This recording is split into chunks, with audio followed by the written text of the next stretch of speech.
उसी प्रकार छोटी बहन अपनी बेटी के समान भी होती है और बड़ी बहन माता के तुल्य भी होती है। ये हमेशा ध्यान रखिएगा। एकादश, एकादशेश और चंद्रमा से भी हम माता का विचार कर सकते हैं। वह माता जो मूल माता तो नहीं है, लेकिन हमारे मन में, हमारी भावनाओं में उनका स्वरूप एक माता के समान ही है। ये ध्यान रखिएगा। वो हमारी बड़ी बहन हो सकती है, सगी सौतेली की मेरे कोई बात नहीं है। मैंने आपको एक संकेत दिया है। उसी तरह एकादश भाव एकादशेष से और सूर्य से बड़े भाई अथवा बड़े भाई तुल्य व्यक्ति का विचार किया जाता है। हमारा जीवन इसी प्रकार के रिश्तों के इर्द गिर्द के ताने बाने में बुना होता है। इन्हीं को हम सब लोग साथ लेकर के चलते हैं, इसीलिए इन पर विचार करना अनिवार्य है। तो चंद्रमा हमारी भावनाएं हैं, हमारी तरलता है, हमारे इमोशंस हैं, हमारी भय भी है। एक बात समझिएगा, भय क्या है? भय एक अनुभूति है। देह को भय नहीं लगता। किसी भी प्रकार की अनुभूति देह को नहीं होती है।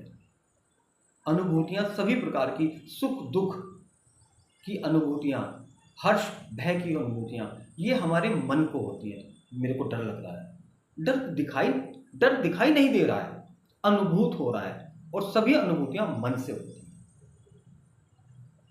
चंद्रमा उन्हीं अनुभूतियों को व्यक्त करता है। आपके सुख की अनुभूति, आपके दुख की अनुभूति, आपके हर्ष की अनुभूति, आपके विषाद की अनुभूति।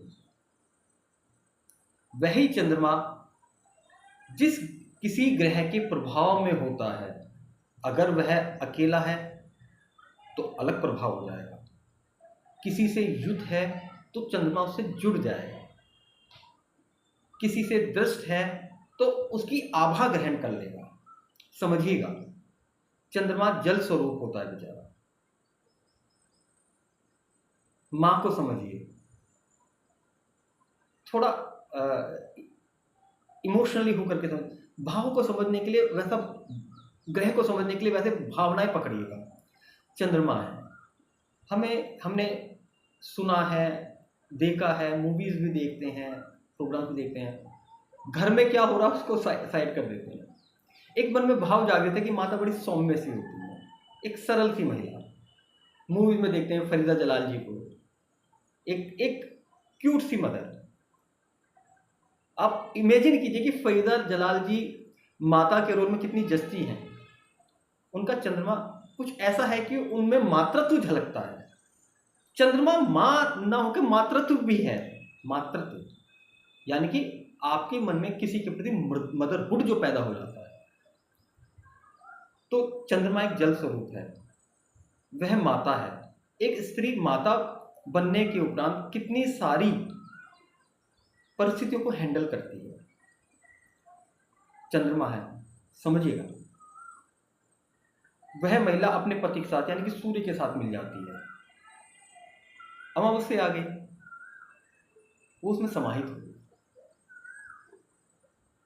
शांत हो गई। सूर्य से वो जितनी दूर जाती है उतनी उसकी आभा बढ़ती चली जाती है। देखिए, शुक्ल पक्ष अष्टमी से कृष्ण पक्ष अष्टमी तक का माता सूर्य से दूर है, लेकिन उसकी आभा बढ़ती जा रही है। और जब वो बिल्कुल उनके सामने आ जाती है, पूर्णिमा होती है, सूर्य का पूर्ण प्रकाश माता के ऊपर है। तो कभी देखिएगा, जिस किसी भी कुंडली में सूर्य और चंद्रमा परस्पर आमने सामने आ जाते हैं, अपनी माता का व्यवहार समझिएगा। जब आपके पिता होते हैं, एकदम प्रफुल्लित होती है कि सूर्य के सामने आए। जितना बल सूर्य का है, पिता का है, उसी का रिफ्लेक्शन माता में दिखाई देता है। कभी कुंडली को समझिएगा इस तरह से। माता का बल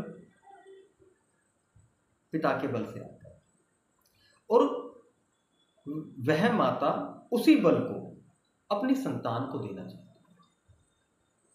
पिता सख्त होते हैं, वो उनके तेज को संतान नहीं सहन कर पाती, तो उसको सहन करने के लिए माता। देखिए, चंद्रमा वक्री नहीं होता है, माना ही नहीं गया है। अन्य कोई ग्रह सूर्य से 5, 7, 8, 9 भाव में आ जाएगा, वक्री हो जाएगा, माता वक्री नहीं होगी। उसके तेज को माता ही सहन कर पाएगी। बताइए। और जितनी वो प्रफुल्लित होंगी उतनी ही ज़्यादा वो उस ऊर्जा को, सूर्य के तेज को, सूर्य की गर्मी को शीतलता में परिवर्तित करके अपनी संतान को देने का प्रयास करें। अमावस का जन्म हो जाता है, चंद्रमा कमजोर हो गया, पिता मजबूत हो गया, उसको कैसे भी ले, माता छिप गई पिता के सामने, माता का तेज नहीं रहा। इसी के अनुरूप कुंडली में जब आप अपने ही चंद्रमा, अपने ही सूर्य को समझते हैं, तो आप अपने ही जीवन में जिस देह को आपके माता या पिता स्वरूप माना गया है, उनको अनुभूत करने लगते हैं ग्रहों के द्वारा। एक नई इमेज क्रिएट होती है, एक नया आयाम बनता है ग्रहों की ऊर्जाओं के साथ। समझिए आप? तो हमारी भावनाएं, हमारी साइकोलॉजी, हमारी अनुभूतियां, हमारा लगाव, चंद्रमा लगाव है, ध्यान रखिएगा। हमारा लगाव किससे है वो चंद्रमा से पता चलता है, लगन से नहीं पता चलता।